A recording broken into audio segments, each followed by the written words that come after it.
নমস্কার, কেমন আছেন সবাই? আমার একটি নতুন ভিডিওতে আপনাদের সকলকে স্বাগত জানাই।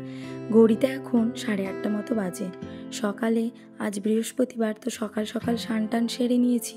আর এদিকে মেয়ের ভাতও চাপিয়ে দিয়েছি। মেয়ের সাথে সাথে আমিও একটু খেয়ে নেব। গরম ভাত বেশ ভালোই লাগে, আলু সেদ্ধ আর ডাল সেদ্ধ। এদিকে আমি মশলা করে নেব ইলিশ মাছের, সেজন্য সর্ষে আর পোস্তটা পাটায় বেটে নেব। এদিকে পালং শাকটা ধুয়ে জল ঝরাতে দিয়েছি। সর্ষেটা বাটার সময় অল্প একটু নুন দিয়ে বেটে নিয়েছিলাম, কারণ জানেন তো নুন দিয়ে নাকি বাটলে সর্ষেটা তিতকুটে ভাব থাকে না। এটা আমার একটা ফোন থেকেই দেখা ভিডিওটা। আর আলু সেদ্ধটা একটু বেশি পরিমাণ করেই দিয়েছিলাম, কারণ দুপুরবেলায় ইলিশ মাছ ভাজার তেল দিয়ে প্রথম পাতে আলু সেদ্ধ মেখে ভাত খেতে আমাদের বাড়ির সবাই তো খুবই ভালোবাসে। কিন্তু জানেন তো আমি আবার এটা খেতে পারি না। তো এই যে আলু সেদ্ধটা গরম ছিল বলে আমি আবার একটু হাতের পেছন দিয়ে একটু আগে চটকে নিলাম, তারপরে হাত দিয়ে দিয়ে আস্তে আস্তে করে তুলে নিচ্ছি চারিদিকটা, কারণ এটা আমি কড়াইয়ে দিয়ে মাখবো। এদিকে আমার পেঁয়াজটাও ভাজা ভাজা হয়ে যাচ্ছে, একটু লাল লাল করে ভেজে কিছুটা ডাল সেদ্ধর জন্য তুলে রাখবো আর কিছুটা আলু সেদ্ধ মাখবো। আমার মেয়ে আবার কাঁচা পেঁয়াজ দিয়ে ডাল সেদ্ধটা খেতে পারে না, ওর খুব ঝাল লাগে, মানে ঝাঁঝ লাগে তো পেঁয়াজে, সে ঝাঁঝটাকে বলবে ঝাল লাগছে আমার, সেজন্য পেঁয়াজটা একটু ভাজা ভাজা হয়ে একটু তুলে রাখলাম। আর এর মধ্যে একটু হলুদ গুঁড়ো আর লবণ দিয়ে দিলাম। আলু সেদ্ধটা কড়াইয়ে দিয়ে মাখবো, আর অল্প একটু কাঁচা লঙ্কাও দিয়ে দিয়েছিলাম। কাঁচা লঙ্কাটা লাস্টের দিকে দিয়েছিলাম, না হলে খুব ঝাল হয়ে যাবে বলে। আর হলুদ গুঁড়োটা ঠিক তখনই দেবেন যখন পেঁয়াজটা আপনার বেশ ব্রাউন ব্রাউন কালার চলে আসবে, নাহলে আগে দিলে হলুদটা না পুড়ে যায় আর গন্ধটা ভালো লাগে না আলু সেদ্ধ মাখলে। এভাবে আলু সেদ্ধ মেখে খেতে বেশ ভালো লাগে জানেন। আর পেঁয়াজটা বেশি পুড়িয়ে ভাজবেন না, হালকা হালকা থাকবে, তাহলে ভাজবেন, দেখবেন খুবই সুন্দর হয়। এভাবে আমার শাশুড়ি মায়ের কাছ থেকে শেখা আলু সেদ্ধ মাখাটা।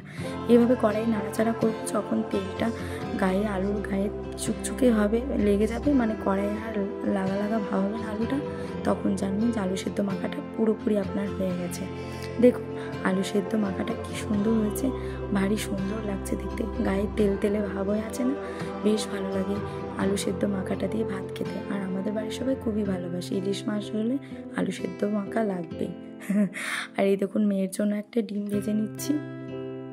আমি জানেন তো আমার না এটা ভালো মতো পারি না, এই ডিমটা কখনোই আমি ভালো মতো উল্টাতে পারি না। যখনই উল্টাতে যাই যে তখনই হয় ফেটে যায়, না হলে গেটে যাবে, না হলে ছড়িয়ে যাবে।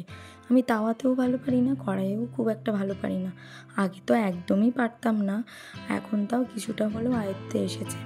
এদিকে যে পেঁয়াজ ভাজাটা তুলে রেখেছিলাম সেটাটা ডাল সিদ্ধ দিয়ে মেখে নেব একটু অল্প লবণ দিয়ে। আর এদিকে এসব করতে করতে আমার মেয়েও চলে এসেছে। মেয়ে যে এবার ড্রেসটা ছাড়বে বলে নিজেই তড়িঘড়ি করে আগে ছেড়ে নিচ্ছে, আমাকে কিছুতেই আজও করতে দেবে না, ও নিজেই পারবে বোতাম খুলতে, কিন্তু আদতেও পারে না, তবু চেষ্টাটা করে যায়। তারপরে এই যে মেয়ের আর আমার একসাথে ভাত বেড়ে নিয়েছি, কারণ মেয়ের খেতে প্রচণ্ড পরিমাণ দেরি হয়, খুব আস্তে আস্তে খায় আমার মেয়ে। আর ততক্ষণে সেদ্ধ ভাতটা ঠান্ডা হয়ে যাবে বলে একসাথে দুজনেই আজ খেয়ে নেবো মা মেয়েতে। তারপরে খাওয়া দাওয়া কমপ্লিট করে এই যে আমি পালং শাকটা চাপিয়ে দিলাম দুপুরে রান্নার জন্য। এদিকে আমি কড়াইতে 5 ফোড়ন, কাঁচা লঙ্কা, শুকনো লঙ্কা ফোড়ন দিয়ে বেগুনগুলো দিয়ে তারপর ভাজা কলাইয়ের ডাল আর বড়ি ভাঙা দিয়ে দিয়েছিলাম। এভাবেই করতে বললেন শাশুড়ি মা আজকে।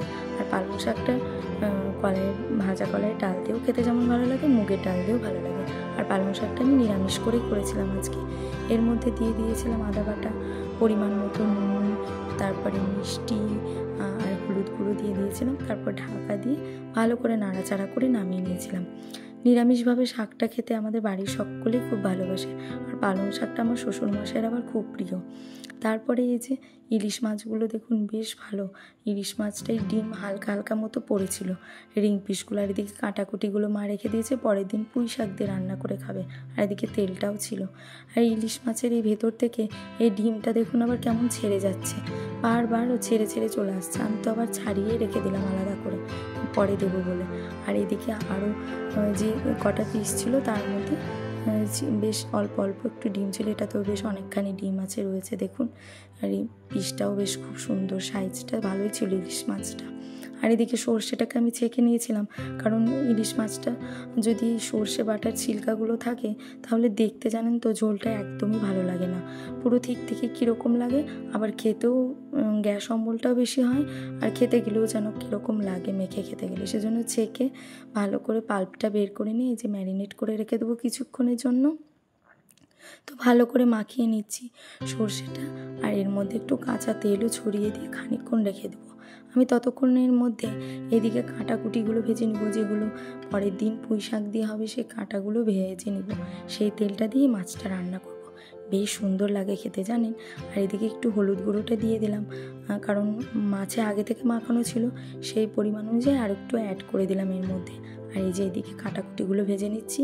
এই ভাজা তেলের মধ্যে আর একটু তেল দিয়ে বেশি করে বেশ মাছটা করে নেব। ইলিশ মাছটা দেখবেন একটু তেল তেলে ভাব হলে বেশ খেতে ভালো লাগে, দেখতেও যেমন সুন্দর লাগে, খেতেও বেশ ভালো লাগে। আর এই তেলটা গরম হয়ে এলে আমি কালো জিরে আর কাঁচা লঙ্কা ফোড়ন দিয়ে ম্যারিনেট করা যে মাছটা, সেই মাছটা দিয়ে একটু নাড়াচাড়া করে নেব। নাড়তে প্রচণ্ডই ভয় করছে, কারণ এর মধ্যে ডিমগুলো আছে, বেরিয়ে যাবে বলে। আর ইলিশ মাছটা একটু দেখবেন খুব নরম হয়, নাড়তে গেলে আবার ভেঙে যায় যদি, সেজন্য অল্প একটু নাড়াচাড়া করে নিলাম। আর ডিম ছিল যেহেতু, সেজন্য অল্প একটু নাড়াচাড়া করে নিলাম। আর এদিকে গামলা ধুয়ে জলটা আমি এর মধ্যে দিয়ে দেবো। গামলার মধ্যে যে মশলাটা লেগে আছে সেটা এর মধ্যে গুলিয়ে দিয়ে দেবো। এদিকে আমার মাছটা হতে থাক, ততক্ষণ আপনাদের সাথে একটু কথা বলে নিই। জানেন তো, এই মাছ রান্না করতে গেলে বা ইলিশ মাছ খেতে গেলে আমার মায়ের কথা বড্ড বেশি করে মনে পড়ে, কারণ মা আবার ইলিশ মাছ খেতে খুবই ভালোবাসে, আমারও খুব প্রিয়। কিন্তু এখন বিয়ে হয়ে যাওয়ার পর ইলিশ মাছটা তেমন হয় না বললেই চলে, কারণ বাবা আবার একদমই পছন্দ করেন না ইলিশ মাছটা। আর বাবার আবার এতটাই অপছন্দ যে ইলিশ মাছের গন্ধটাও নাকি সহ্য হয় না বাবার। ইলিশ মাছ তো মাছেদের মধ্যে আমার মনে হয় যে রানী বলে মনে হয়, কিন্তু বাবার খুব একটা পছন্দ হয় না, সেজন্য। আর আমাদেরও বিয়ে হয়ে গেছে, ভাইও কাজের সূত্রে বাইরে থাকে, সেজন্য আমরা যখন যাই তখন আবার আনা হয়। আর এদিকে পোস্ত বাটাটা এর মধ্যে দিয়ে দিলাম, বেশি নাড়াচাড়া করবো না, তাহলে আবার দেখুন ইলিশ মাছের এত সুন্দর পিসগুলো আবার ভেঙে ভেঙে যাবে, তখন কার পাতে ভাঙাচোরা করবে, দেখতেও ভালো লাগবে না, আবার খেতেও তারও ভালো লাগবে না। সেজন্য বেশি নাড়াচাড়া না করে পোস্ত বাটাটা এরকম করে দিয়ে অল্প একটু ফুটিয়ে নামিয়ে নেব। দেখুন, আপনাদের সঙ্গে কথা বলতে বলতে আমার মাছটাও বেশ সুন্দর হয়ে গেল রান্নাটা, আর বেশ কি সুন্দর হয়েছে না কালারটা। এই যে তেল ভাসো ভাসো হয়ে এলে জানতে হবে আমার মাছটা এবার কমপ্লিট হয়ে গেছে। আমি গ্যাসটা অফ করে দিয়েছি। এবার দেখুন তেলটা কেমন ভেসে উঠেছে, বেশ দেখতে ভারী সুন্দর লাগছে না? ইলিশ মাছ দেখলেই যেন জিভে জল চলে আসে, আমার তো এতটাই প্রিয়। তো চলুন আজকের ভিডিওটি এখানেই শেষ করছি, দেখা হবে আবার একটি নতুন ভিডিও নিয়ে।